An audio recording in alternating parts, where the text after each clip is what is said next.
A streak of blue.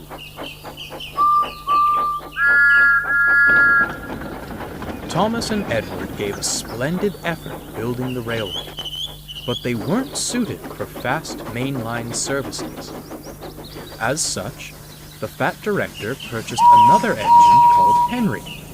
Although a good sort, he was prone to steaming troubles, which caused endless frustration.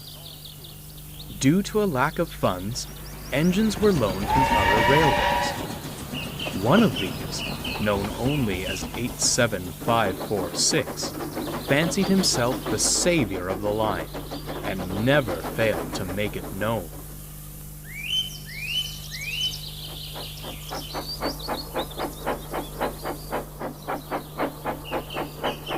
"Fret no longer," he declared, dragging Henry and his train into the big station, "for I have restored order to our timetable once more." "Does he ever tire of all that hot air in his boiler?" Thomas remarked to Edward. "I say, you, little one," the big engine beckoned to Thomas. "Be a good lackey, take my coaches and the indisposed away. I must rest my aching wheels." "Evidently not," murmured Edward.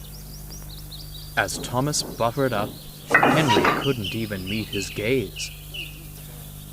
"Oh, I'm sorry," he sighed. "He should be sorry," retorted Thomas.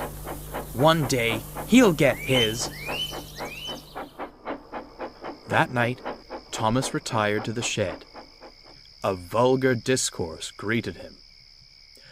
"You know," 87546 said loudly to another loaned engine, "I do sympathize with the fat director.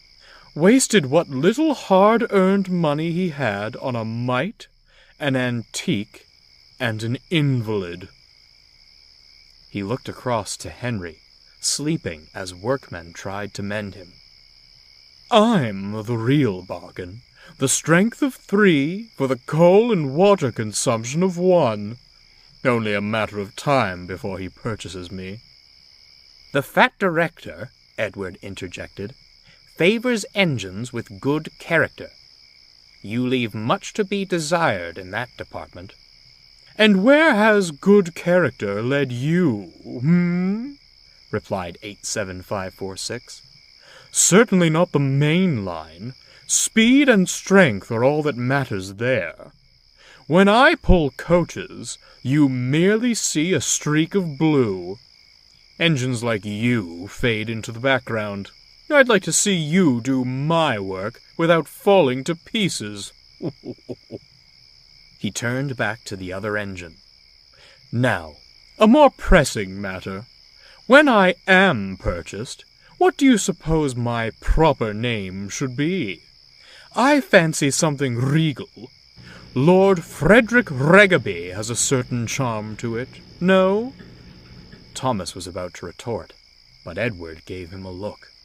"Save your steam," he muttered. "It's no use arguing with him." They stared at the loaned engine with contempt. Henry, who'd only been pretending to sleep, had heard everything. The next morning, 87546 awoke to a startling sight.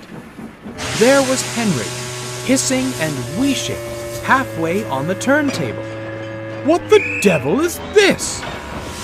"Oh, dear!" Henry coughed feebly. "Thought the men had made me better."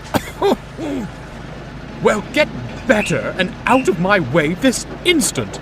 My admiring passengers are waiting. I demand extrication at once." But the other engines had all left for work. They couldn't have helped anyhow, for there was no way onto the turntable. "Worse and worse," the fat director scowled as he paced the platform. "The passengers cannot be kept waiting. I'm sorry, Edward. As the others have gone, you'll have to take the coaches." Edward gulped, staring at the long train. "Beg begging your pardon, sir, but this is a bit beyond my capabilities." "Not if I helped you," bubbled Thomas, shuffling alongside. "2 engines are better than 1, sir. Besides, the others can manage their own shunting for a while." The fat director considered. Very well, He said at last. off you go. Do your best. Take care. The engines backed excitedly onto the train. The passengers marveled at the strange combination, but were thankful to have any train at all. Finally, the guard's whistle blew. "Come on, come on!" called Thomas. Steady now, advised Edward.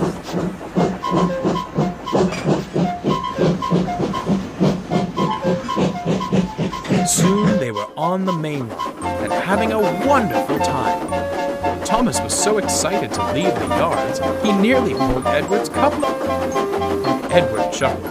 He was glad to stretch his wheels again. The 2 engines worked so well, the coaches felt light as air.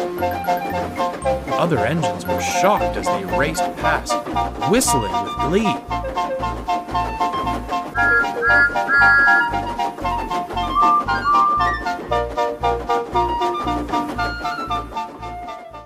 Later, they returned to the big station, exhausted but triumphant.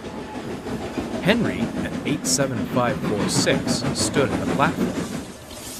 "Well, well, well," smiled Henry. "Our streak of blue has returned, and in one piece, no less." 87546 scowled as the happy passengers swarmed out of the coaches. "What splendid little engines you are! Your director must be proud of you." "He's very happy with his purchases indeed," chuckled Thomas. No. Ha ha! Fumed 87546 as he puffed away. You were only allowed out of the yard because clanky old Edward couldn't manage alone. Enjoy your brief moment in the limelight. It's already fading. "If I didn't know any better," smirked Thomas, "I'd say he didn't like shunting his own train."